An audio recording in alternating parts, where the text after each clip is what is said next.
Escuchas ADN 40 Radio. ADN 40 Radio. ¿Y qué tal? ¿Cómo le va? Es un gusto saludarles aquí en La Espuma de los Días. Hoy tengo un invitadazo que en lo personal quiero mucho, admiro mucho y respeto mucho, pero va a ser mi querida Rebe, quien le pedí que a su manera haga su presentación. Qué invitado. Comenzamos diciendo que él quería ser músico, pero al saber que tendría que irse al conservatorio, reflexionó y decidió irse como office boy o como hueso, como se conocía en el argot periodístico, a los ayudantes de las redacciones de los periódicos, en este caso, Excelsior. Así inició su trayectoria en el periodismo a la edad de entre 16 y 17 años. Tras 6 meses, le dieron la oportunidad de reportear y le dieron la fuente policíaca, donde dicen que es donde se aprende muchísimo. Después cubrió espectáculos.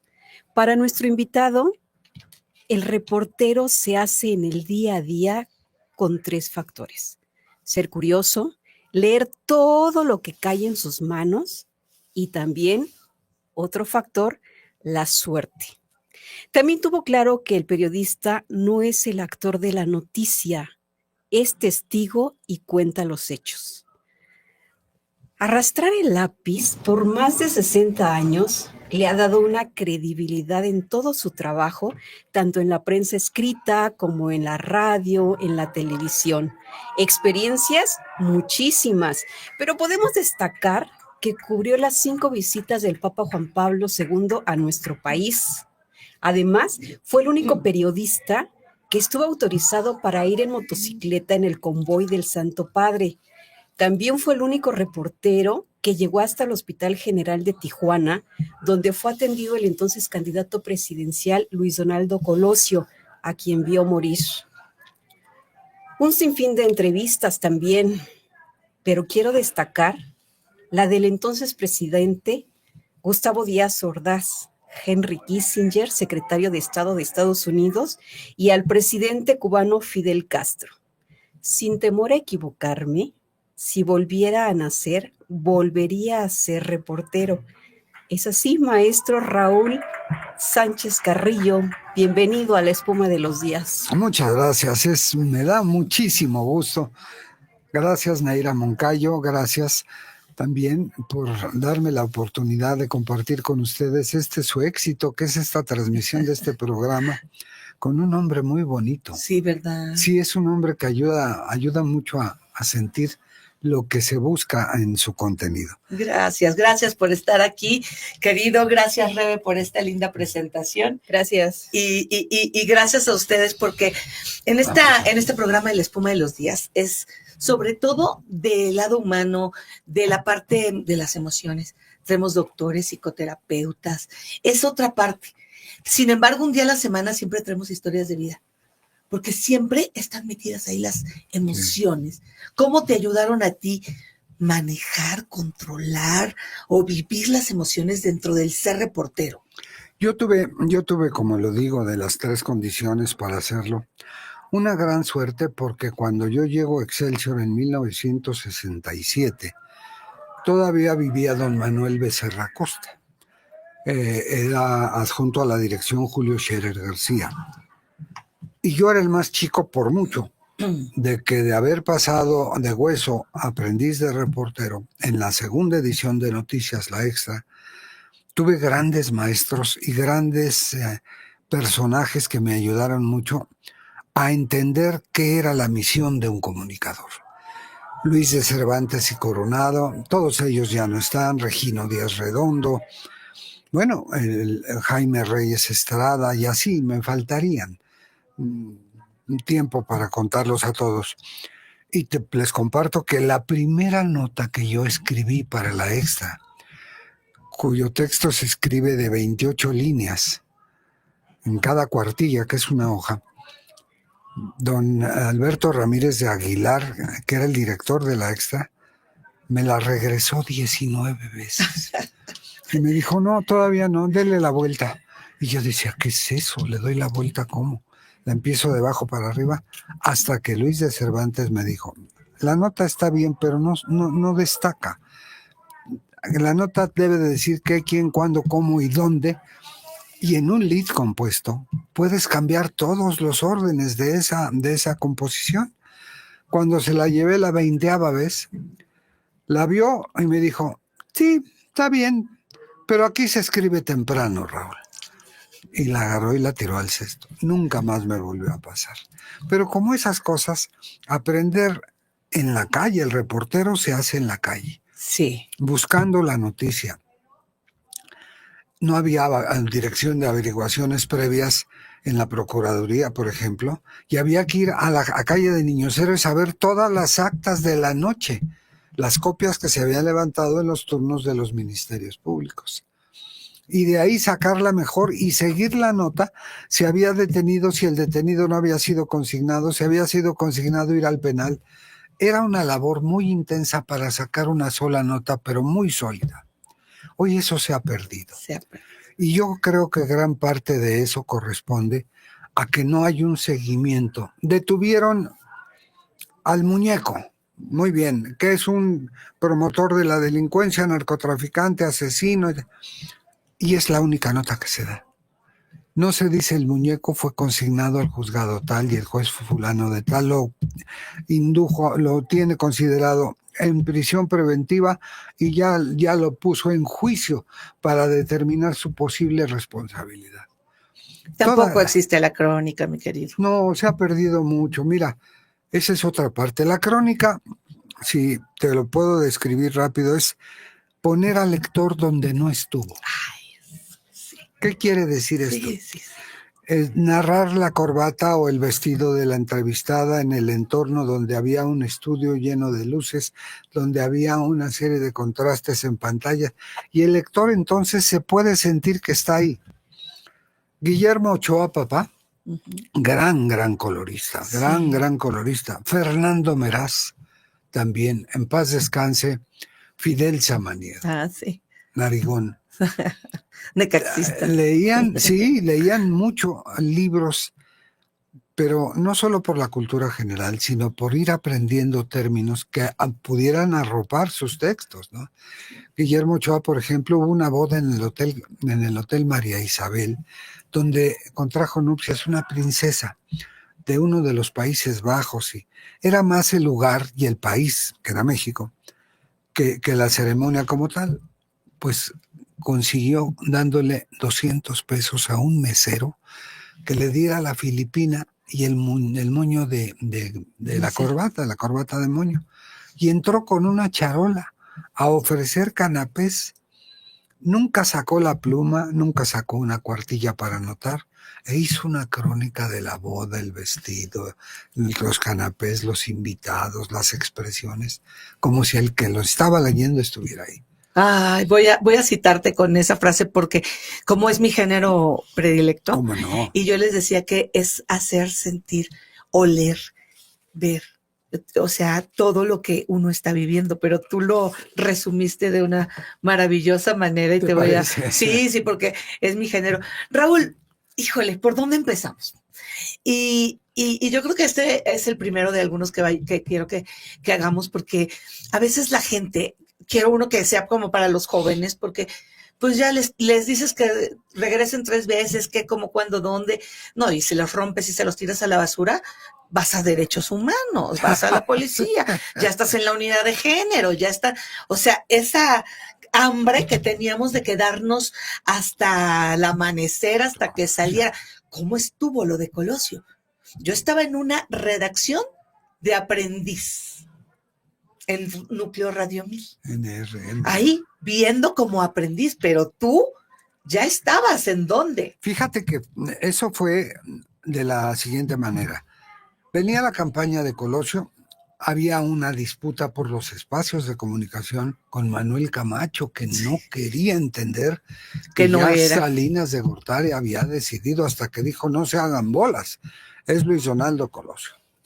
Después lo nombraron en Chiapas de los mediador de la paz a Camacho, pero Ricardo Salinas Pliego me llamó y me dijo, viene lo de Colosio, organiza 3 equipos, reportero, camarógrafo y tú, para cubrir la campaña. ¿qué harías con los 3 equipos? Le dije, uno estaría de avanzada para ver el ambiente del lugar a donde iba a llegar Colosio. El otro iba a estar pendiente de lo que Luis Donaldo Colosio iba diciendo en el ínter de un traslado al otro. Y yo pegado a Donaldo. Y así empezamos el primer... Pero eso fue idea del patrón. Me lo preguntó y le pareció bien como se lo expuse.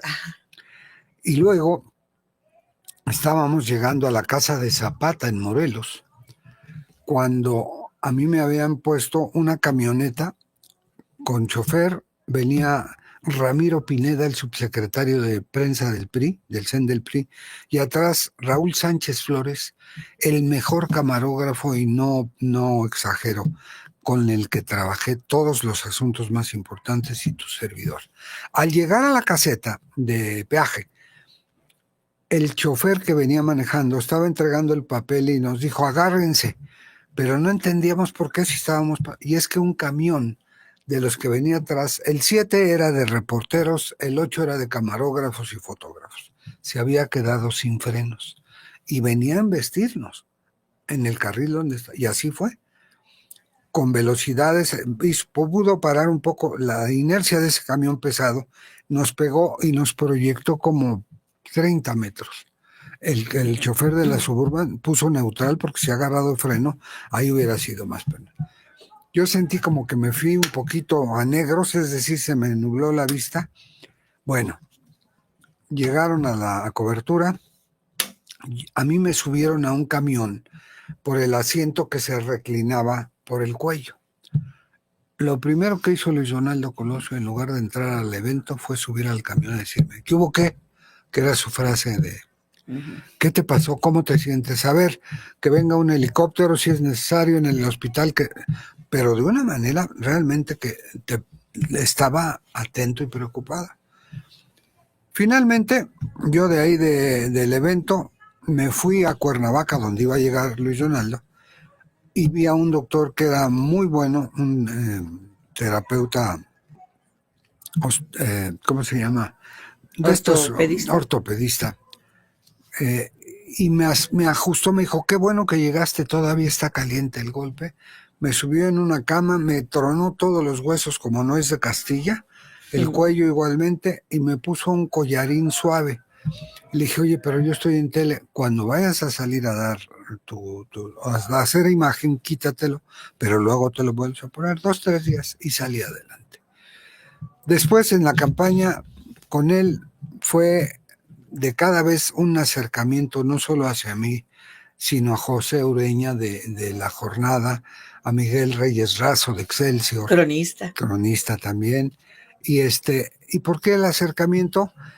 Porque del general García Reyes, Domiro García Reyes, llegaba y decía en la sala de redacción donde estábamos mandando notas, el candidato los espera en su cuarto del hotel tal, después de que acaben de trabajar. Sin que corriéramos para terminar y llegar, nos tomábamos con él café o el que quería un highball. Y ahí fui descubriendo a un Luis Donaldo Colosio excelente conversador, muy bohemio, tocaba guitarra y cantaba muy bien, contaba chistes. Pero el centro de toda esa reunión era decir, ¿cómo vieron esto? ¿Qué les pareció? Con confianza díganme. Y hubo un par de ocasiones en que le dijimos, no, es que se sonó muy sobreactuada tu voz. Qué bueno que me dices, ya notaba. Y se iba mejorando todos los días. Para ir a Tijuana salimos de La Paz, Baja California. En La Paz hubo un evento en la Universidad Autónoma y de ahí al aeropuerto nos habían tapado con camiones de carga la carretera y se bajó él de su Blazer. Y atrás, la camioneta de atrás de la de él era la mía, donde yo iba con la Suburban. Y les dijo, ¿qué hubo? ¿Qué pasó? ¿Por qué? Y le dice uno de los choferes, es que no nos han renovado las placas federales y no podemos hacer ninguna carga y nos están quitando el trabajo otros.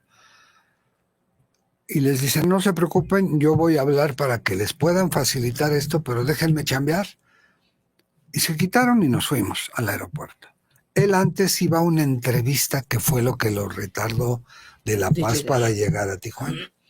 Tijuana era ya de la oposición, estaba Ernesto Rufo como gobernador, Ernesto Rufo Apel. y en el aeropuerto, afuera de la malla, los priistas ahí esperando a que llegara, adentro policías, bajó el avión de los reporteros y esperamos a que llegara el avión de Luis Donaldo, cuyo proyecto original era que él bajara a la escalinata, saludara de la escalinata, se subiera a la Blazer dentro del aeropuerto y saliera para irnos a Lomas Taurinas. No fue posible. No fue posible porque lo rodearon las personas, las porras y tal, y él abrió la portezuela de su lugar, como copiloto que iba, y contenía a la gente con la puerta porque a él no le gustaba la seguridad. Regañaba a Domiro, al capitán, al coronel del Pozo, al capitán Peralta. Traía 8 elementos de seguridad que en la multitud negra no son nada. Era nada. Y si alguna persona se acercaba a darle una carta, déjala que se acerque, a ver, dígame. Entonces ya había una indicación de que no iba a ser posible ese halo o esos anillos de seguridad. Muy bien, pues llegamos a Tijuana, llegamos finalmente a Lomas Taurinas, un lugar que era un redondel cuyas bajadas de los automóviles eran un terreno de lo más irregular, sin pavimento, etcétera. Y para llegar al meeting había que cruzar un puente de triplay, ya podrido, de aguas negras abajo, corrientes. Y entonces había un encargado de seguridad, el comandante de la SOTA, que decía, pasen rápido y espérense los demás para que no se afloje el triplay y se pueda caer. Total, llegó y el templete del meeting era un camión de 3 toneladas. Ese era el templete.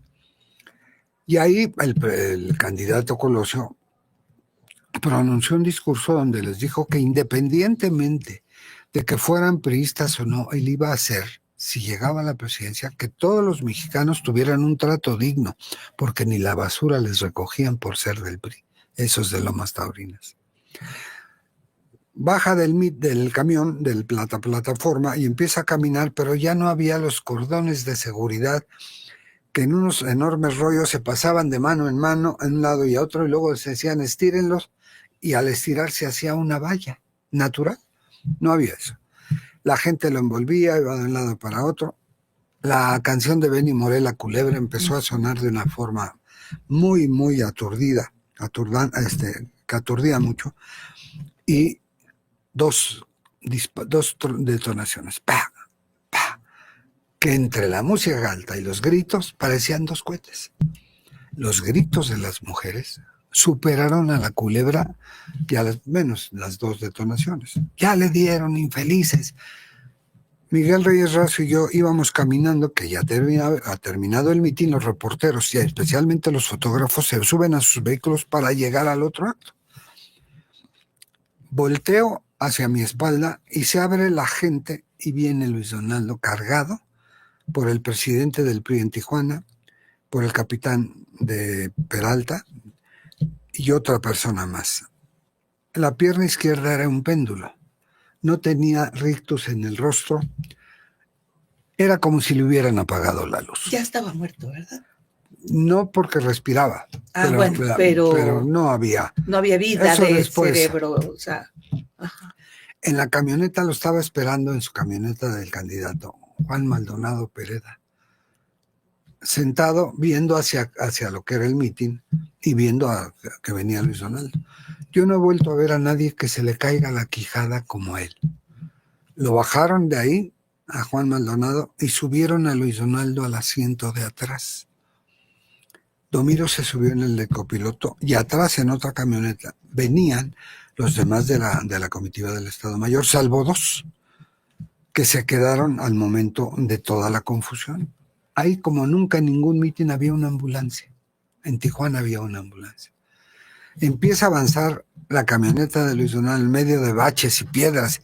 Se detiene y se orilla, y la ambulancia se pone enfrente de la camioneta en la que yo venía. Bajan la camilla de ruedas y pasan a Luis Donaldo de la camioneta de él a la ambulancia. Por eso es que Yo soy el único reportero de todos los que había. Y soy porque cuando yo vi a lo de Luis Donaldo Colosio pasar frente a mí, me entró un miedo que jamás he vuelto a tener. Dije, aquí nos van a matar los narcos.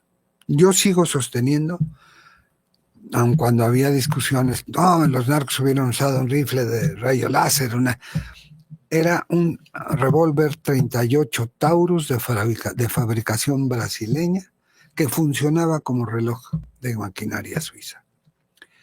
Total, llegamos al Hospital General. Yo tenía un sobrepeso importante, pero corriendo de un lado de la camilla, agarrado, viendo cómo caían unas gotas enormes de la cabeza de Luis Donaldo, hasta el quirófano, donde de sangre. Donde dan 1, 2, 3 y lo pasan a una plancha, la chamarra se la quitan y debe estar colgada en la Fiscalía ahora General de la República, y le cortan camisa y camiseta para ver lo de las perforaciones, que parecían 3 disparos. La cabeza era lo más grave, pero al momento de caer del cuerpo al impacto del primer proyectil, giró y cayó, y el propio aborto le vuelve a disparar. Y eso fue en Sedal, entró y salió el proyectil sin herir ningún órgano, pero había 2 manchas de sangre ahí, más la cabeza. Entonces todos íbamos con que eran 3 balazos, de los cuales solo habíamos escuchado 2, pero entre el escándalo y el bullicio, el tercero no lo habíamos oído. Lo empezaron a rapar con una velocidad para contenerle la hemorragia. Yo estaba narrando todo eso para Canal 13 y 7, y en ese momento el núcleo Radio 1000 se enlazó con nosotros y tomó la señal. Y yo me salí porque yo no podía seguir. Me iban a sacar en algún momento. Me iban a sacar, pero yo ya no podía narrar. Y ahora le están poniendo unas compresas en el cerebro ya rapado.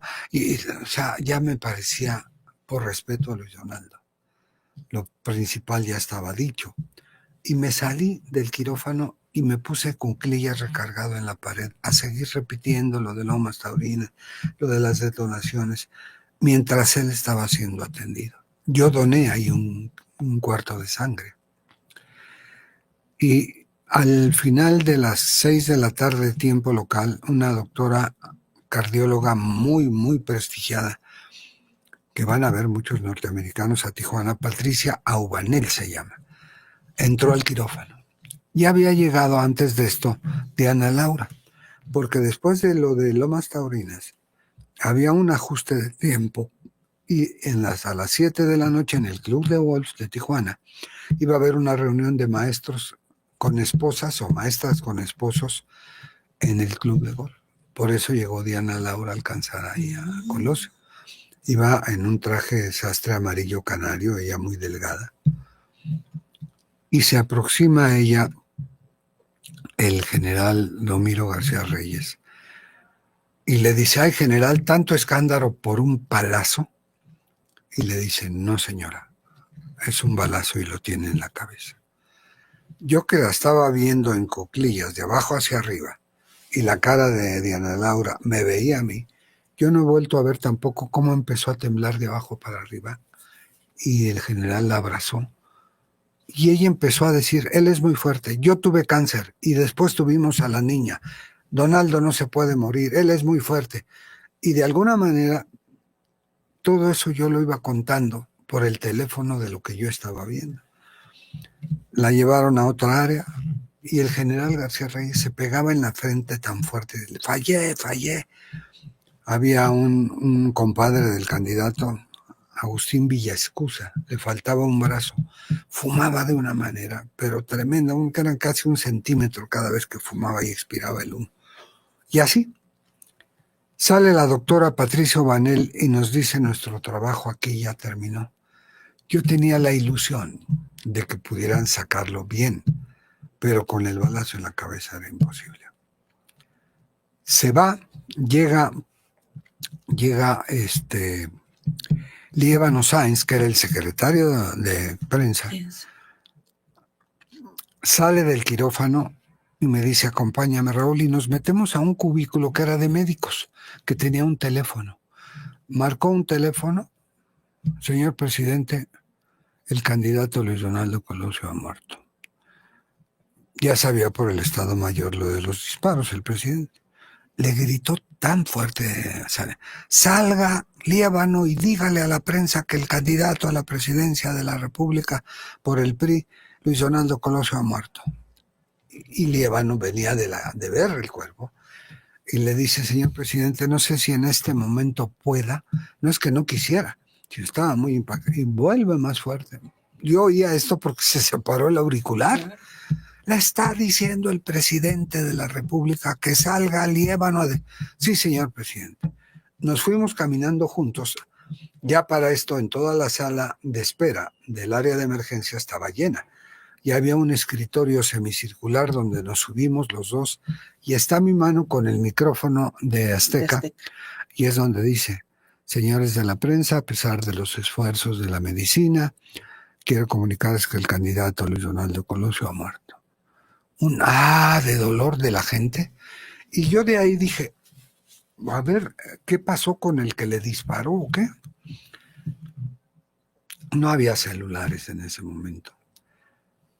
Y me voy a la Procuraduría General de la República, donde el comandante Raúl Loza Parra, que fue el que grabó todo en video y que se lo dio a Jacobo para que lo pasara en Televisa diciendo que un corresponsal español lo había tomado. Le dije: tocayo, quiero ver al detenido. Me corren, me dijo: no traigo cámara. Mi camarógrafo se había quedado en Lomas Taurinas y la imagen del asesino de Luis Donaldo, la única imagen donde ya viene esposado a la espalda y detenido por agentes del Estado Mayor, fue de Raúl Sánchez Flores. Y TV Azteca dio ese material a la Procuraduría para que lo tuviera. Entonces dijo: a ver, que pase rápido. Abrieron una puerta y bajamos. El camionero se quedó. Yo bajé 22 escalones. Había 12 paros de cada lado y uno al final. Y ahí en el final estaba sentado, con las manos sumidas en el estómago. Y la quijada, Mario Aburto Martínez. Oyó la puerta que se abrió, mis pisadas, y nunca levantó la cara. Atrás de mí venía Manlio Fabio Beltrones Rivera, gobernador de Sonora. Y él, Manlio, le gritó a la mitad de la escalera: ¿por qué a él, cabrón? Perdón, pero así lo dijo. Ahí levantó la cara Aburto. Yo estaba fuera de su celda como a 1 metro viéndolo sumido en la quijada. Y le dice: no te lo voy a decir, y menos a ti, cabrón. Y entonces apura el paso para bajar la escalera Manlio y le dice: sí me lo vas a decir. Ya le iban a abrir el separo. Y atrás, como si fuera una secuela de cine, Diego Valadez, procurador general; Alfonso Cabrera Morales, asesor y el brazo derecho de don Javier García Paniagua, visitador general; y René de la Vega, su procurador. No, ya no. Ya no fue posible. Me dice Diego Valadez: ¿qué hace aquí, Raúl? Le dije: lo que siempre hago, noticias, pero pues no tengo ni camarógrafo. Le voy a pedir que salga. Sí, señor. ¿Y usted, gobernador? Y voltea a Manlio y le dice: el presidente constitucional de los Estados Unidos mexicanos, Carlos Salinas de Gortari, me mandó en mi calidad de gobernador constitucional de Sonora. No, le dice Valadez: sí, nada más permítame. Había la posibilidad de dejar al asesino de Colosio en Tijuana para seguirlo investigando. Sin embargo, convencieron a Diego de traerlo a México y ahí se perdió gran parte de una investigación, Sí, claro, que luego salió con las cartas del caballero Águila que el propio Aburto le escribió a la novia de que él iba a ser muy importante y que la historia lo iba a registrar. Regresamos a México con el cuerpo de Luis Donaldo en el avión de los reporteros. Ya me fui yo a descansar. Lo llevaron primero al PRI, hubo ahí unas guardias, en fin, Y luego lo acompañé de regreso a Bahía de Quino para su sepultura. En un pueblo como Bahía de Quino y como muchos, las casas están a los lados de un camino. Y al final del camino está el panteón. De ahí nos fuimos caminando con el féretro y todo. Y Diana Laura ya no estuvo ahí. Y llegó Salinas de Gortari cuando lo iban a sepultar. Y empezó a llover. Y encajaba el paraguas en la tierra con un coraje y una fuerza. Carlos Salinas. Finalmente terminó la sepultura. Y esa fue una cobertura de lo que más impactante fue para mí. Tu sentir. Porque tienes que cumplir con la tarea de periodista, Claro. ¿no? Pero también, quieres o no, te vas haciendo son seres humanos conviviendo mucho tiempo, ¿no? No es que te hagas el amigo o que seas el fan como muchos, sino que finalmente convives aquí con la gente de tu trabajo. Sí. El ver gente que se está muriendo, el ver cómo manejabas tus emociones en ese momento. Yo estaba muy impactado de ver que una persona con un revólver había acabado con la promesa de un hombre que iba a gobernar 6 años, con un antecedente de que en un discurso en el Monumento a la Revolución dijo: veo un México lleno de injusticias, donde las mujeres son vejadas y maltratadas.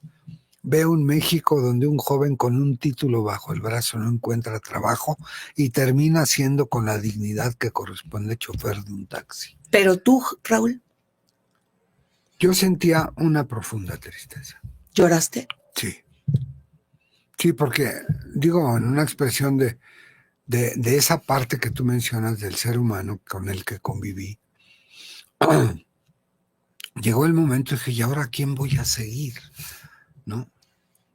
Se acabaron 3 o 4 reuniones en su habitación en distintos estados, tertulias que terminaban ya casi 4 o 5 de la mañana, y a las 6 salía a correr él. Y aparentemente nosotros también íbamos a correr con él. No, yo salía a correr con él, a la siguiente cuadra me regresaba a esperar que regresaran los que sí podían. Miguel Razo era de los que sí. ¿Sí corría? Sí corría, sí. ¿A poco? Y muy bien, al rato nos vemos. Y ya empezaba un nuevo día de esa cobertura. Y tú estar en la fuerte policíaca, ¿cómo hizo tu carácter, Raúl? Muy Porque fuerte, viste muchas muy fuerte. muertes, Mira, ¿no? Sí. Muchas cosas de violencia, no había los protocolos, no había... Yo estoy convencido de que en aquel tiempo el servicio secreto, que después fue la División de Investigaciones para la Prevención de la Delincuencia, cumplía una función muy ruda, pero si había 10 detenidos, 9 eran culpables. Había un poder de la policía, había muy buenos investigadores. José Salomón Tanús, estaba Manuel Valdés como el cómico, había otro, Rosendo Páramo Aguilar, pero había grupos especializados en delitos: homicidio, robo con violencia, robo de autos y otros.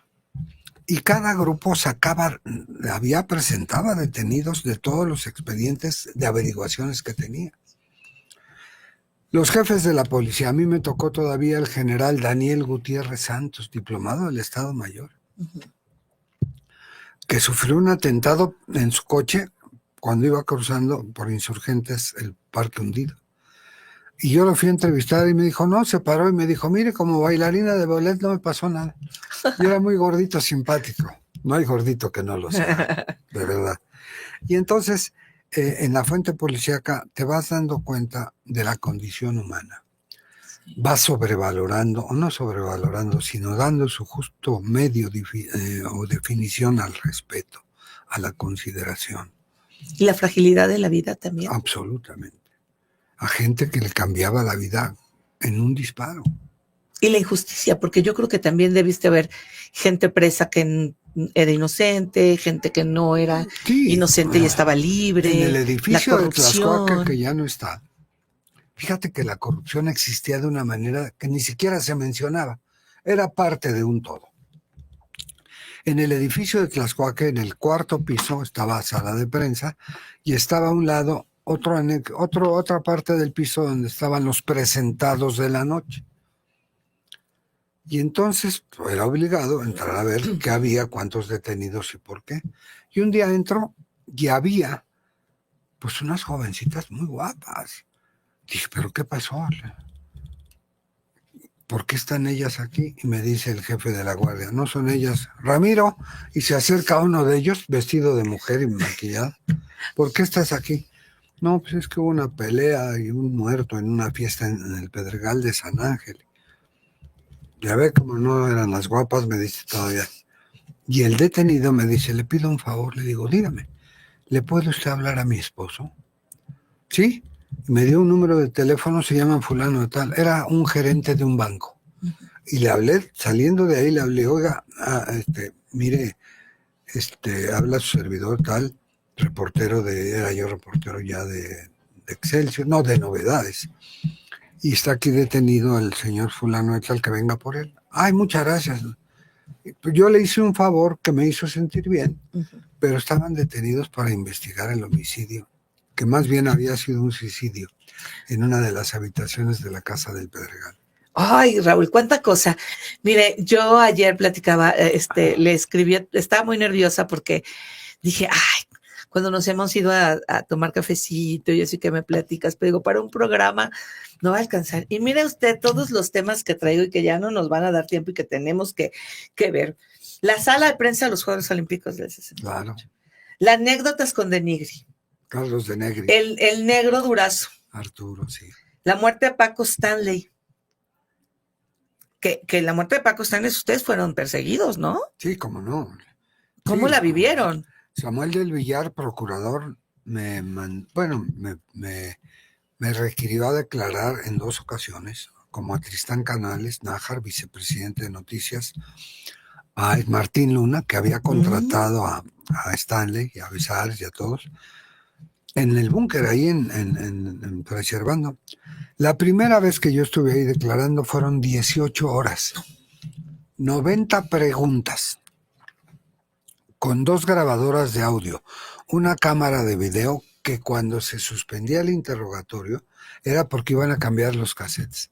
Eso, si yo no hubiera tenido la experiencia de estar en la fuente y de saber, yo hubiera quizá caído en algo que el propio del Villar había creado como delito de declaraciones distintas ante autoridad judicial que te llevaba a la cárcel. Sí, porque a lo mejor tú no te puedes acordar las palabras exactas, aunque digas la verdad. Claro, además psicológicamente está comprobado que si así como a una persona la asaltan y le dicen, ¿es el detenido en una foto? Ya no se acuerda por el susto. Bueno, pues la pregunta 5 luego era la 72 y el Ministerio Público que me estaba interrogando, cuando había pausa me decía, discúlpeme, pero son instrucciones, usted haga su trabajo que yo voy a hacer el mío tanto o mejor que usted. Como para decir, van a ver lo que les va a costar. ¿Pero qué buscaban de ustedes? Bueno, primero que respondiéramos por qué había salido el señor Ricardo Salinas Pliego a cuadro a decir que para qué votar, que para qué pagar impuestos. Que en ese momento había sido Stanley, pero puede ser usted o puedo ser yo. Y dijo, el que es jefe de gobierno debería renunciar. Para Samuel del Villar, la Virgen de Guadalupe en el cielo y en la tierra, Cuauhtémoc Cárdenas. Pues no había nada que perseguir, nosotros como medio estábamos cumpliendo una función. No teníamos relación ninguna, de ningún aspecto, de una hebra, vamos, con todo lo que había gestado esto. Pero TV Azteca puso en la pantalla un texto que decía, si usted sabe de cualquier dato que permita establecer por qué fue asesinado Stanley o quiénes son el Cholo, TV Azteca dará una recompensa. No me acuerdo ni de cuánto. No era posible que eso se diera mucho tiempo al aire porque se estaba sustituyendo al Ministerio Público. Si el texto hubiera dicho TV Azteca a través del Ministerio Público, ahí estaba perfecto. Bueno, total, no hubo más que esas 2 inconveniencias. ¿Tú eras director de noticias? Sí. ¿Cuando pasó eso? Sí. Y reporteaba diario, ¿eh? No era nada más dirigir, sino reporteaba y orientaba a Zarza y a muchos de sus notas y estaba yo pendiente, siempre.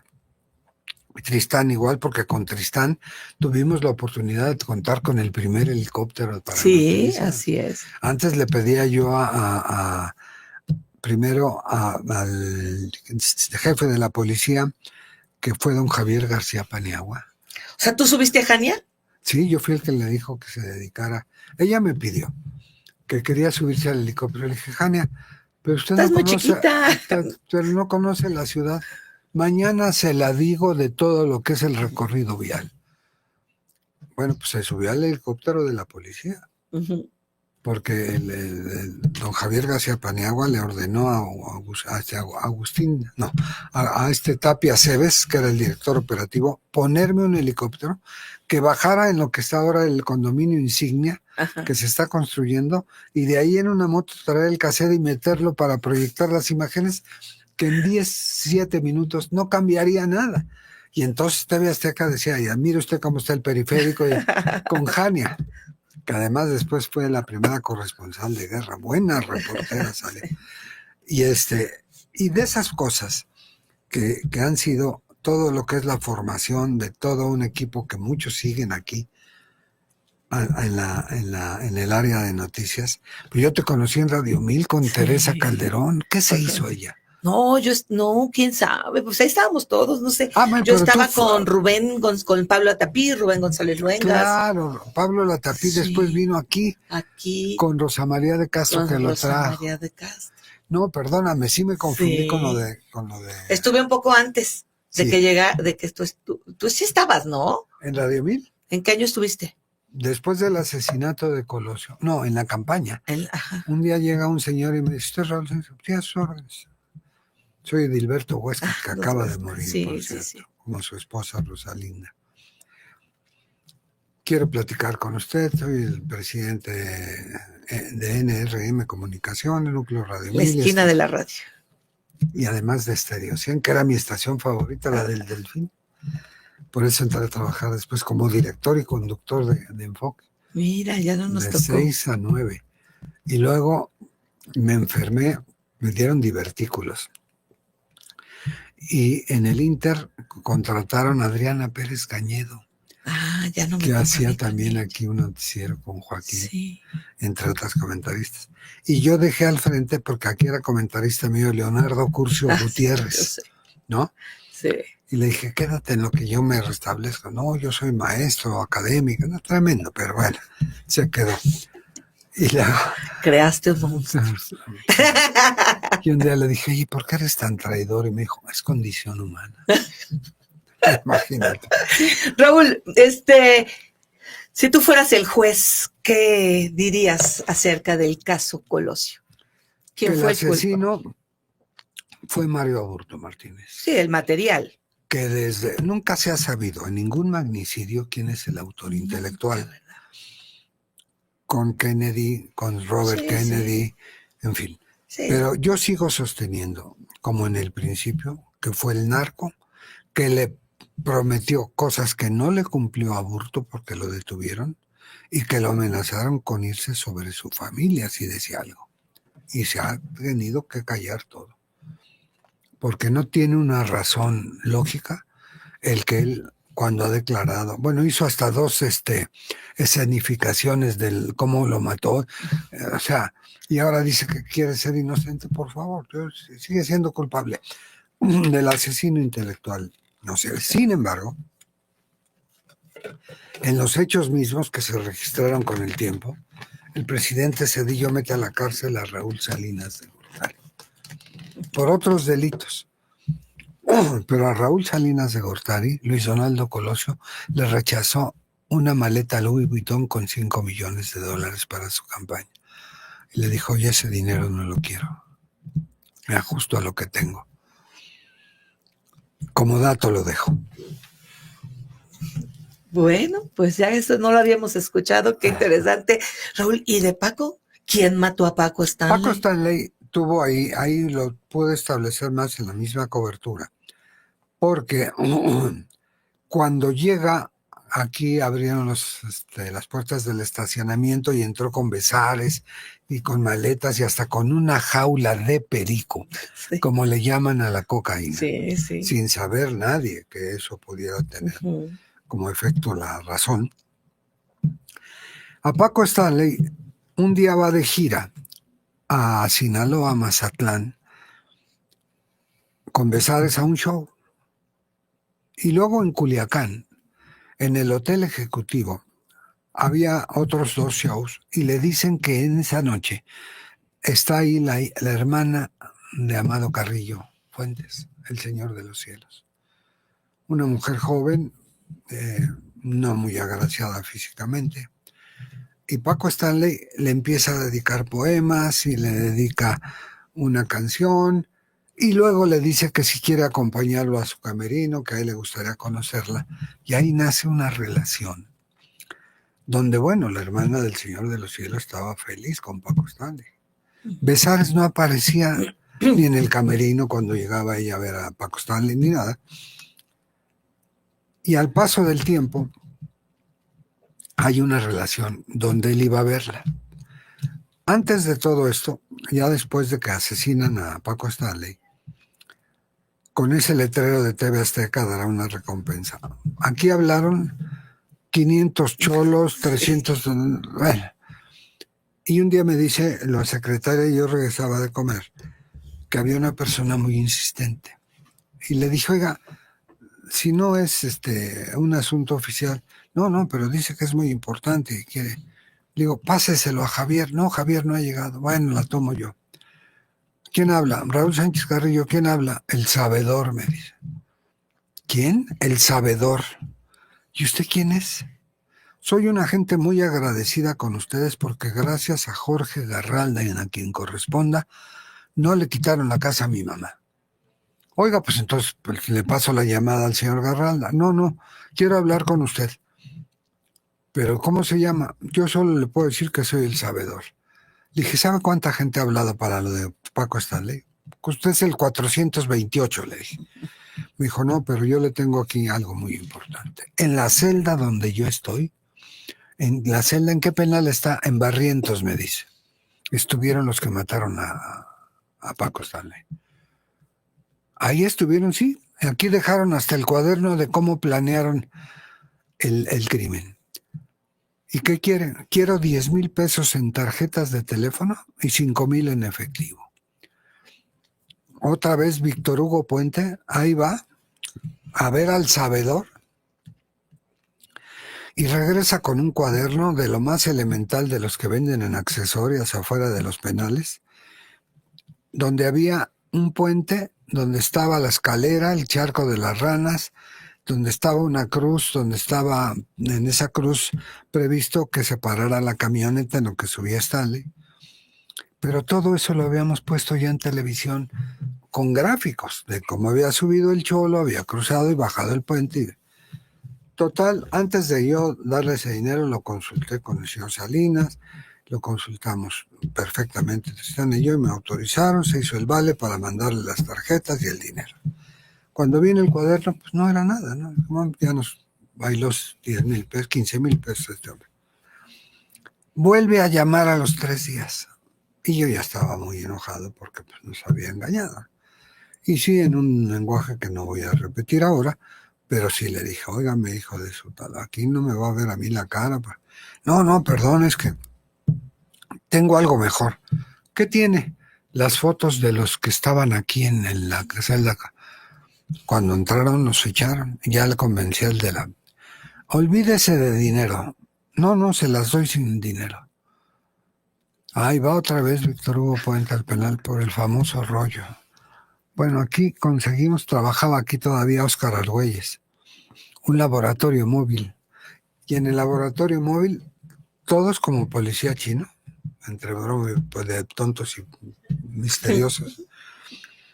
El rollo venía velado. No. Dije, no, olviden del sabedor y de todo esto, no lo... Total, no había manera, pero sí me dice un día, antes del rollo, que los que estaban detenidos ahí habían dicho que lo habían mandado matar a Stanley porque le había pedido a su cuñado, el Señor de los Cielos, 1 kilo de cocaína base. La cocaína base tiene en lo que le llaman cortes para hacer de 1,000 gramos 1,000,000 de gramos, con la mezcla de harina, etcétera, etcétera. Y eso era un dineral, por eso el poder del narco es tanto, porque la capacidad de convertir 1 kilo de cocaína base en 10 kilos y luego en 1,000 gramos por cada kilo es una barbaridad. Y que le dijo, yo te puedo regalar, como le regaló la camioneta en la que lo mataron, a Paco Stanley, como le regaló unos relojes y Rolex, diamantes y esmeraldas y muy ostentoso. Pero esto en lo que nos dedicamos Un negocio. es un negocio. Y esto me lo tienes que pagar. No, no te preocupes, cuñado. Le habló 2 veces y en una le contestó, en la segunda ya no le tomó la llamada y en la tercera lo mandó a matar. Qué cosas. Ay, Raúl. Ay, Raúl, ¿ya ves? ¿Ya ves? ¿Ya ves? Y no hemos empezado, ¿no? Necesitamos otro croissant como ese que me invitaste, traído Sí, claro. de París. Sí, claro. ¿Te acuerdas? Sí, cómo no. Sí, bueno, pero miren, estas son las historias de reportero y nos falta hablar mucho de, híjole, te enfermaste, te recuperaste, te ves muy bien. Voy poco a poco. Muy bien, muy caballero, muy elegante, muy guapo. ¿Cómo te apodan? Bueno, la muñeca. ¿Por qué? A ver, yo no lo quise decir con usted. Porque siempre procuro estar bien presentable y esto. ¿no? Sí. Ay, Raúl, de verdad te quiero mucho y quiero que regreses aquí a la Espuma de los Días, que te atrape a través de estos que vienes a grabar, claro, para que sigamos con estas historias, porque es bueno que sepa la gente lo que hay detrás, porque no saben qué pasó. No saben más que nuestros cercanos. Contamos nuestras anécdotas de cuando fuimos, de cuando venimos, de lo que pasó. Ya a mí me tienes atrapada y de las emociones y de cómo vamos viviendo y saliendo de estas cosas y la familia, porque luego nos atrapamos tanto en la reporteada que no te ven. Es como los médicos, sabes a qué horas entras, pero no a qué horas sales. Así es. Y también de los jóvenes y del nuevo periodismo y de las redes, porque de verdad, yo creo que mi abuela y mis jefes a lo mejor decían que ya no estábamos hechos como antes y que así ha sido siempre. Pero no, mejor quiero viajar y me voy a ir. Y eso de que no te ganen, yo quiero ser que la pantalla sea la primera que dio la nota. Fíjate, y que no se suban otros. Aquí hicimos algo que fue un éxito, que se llamaba Mr. Bache. Ah, sí, Sergio Vique, un saludo. Que además había hasta una cumbia. Sí. Que luego nos querían demandar que porque era un plagio y ya lo aclaré después que no. Pero en baches donde había un año le llevaban un pastel con una velita. Sí, claro. Y los arreglaban, Neira, rapidísimo. Mr. Bache. No, tanta cosa. Muchísimas gracias, Raúl Sánchez Carrillo, por haber estado aquí con nosotros. Te vamos a requerir nuevamente, ¿te parece? Va a ser un placer, como siempre. Yo a ti te tengo un gran cariño, Neira. He visto cómo a través de tu esfuerzo y de tu trabajo siempre has ido escalando un puesto tras otro, pero tu padrino es tu trabajo, que es el más fiel de todos. No, es el de allá arriba. Claro, porque sin él, pues ni para dónde, ¿verdad? Ni para dónde. Ahí, por eso siempre le damos la gloria a él. Muchísimas gracias, Raúl, te quiero mucho. Gracias, Rebeca. Y ya sabe usted, de la abundancia del corazón, habla la boca. Nos escuchamos.